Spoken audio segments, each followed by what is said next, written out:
قال الله يا عيسى ابن مريم اذكر نعمتي عليك وعلى والدتك إذ أيدتك بالروح القدس تكلم الناس في المهد وكهلا وإذ علمتك الكتاب والحكمة والتوراة والإنجيل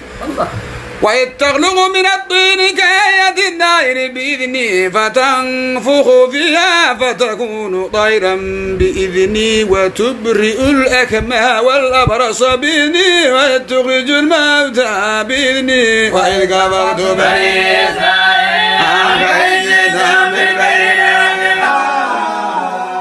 حرمت عليكم الميتة والدم ولحم الخنزير وما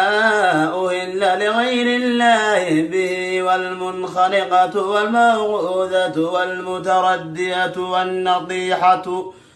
وما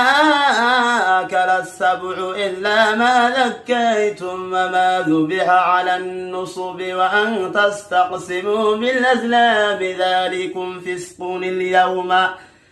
يئس الذين كفروا من دينكم فلا تخشوهم واخشوني اليوم أكملت لكم دينكم وأتممت عليكم نعمتي ورضيت لكم الإسلام دينا ومن يبتغي فيه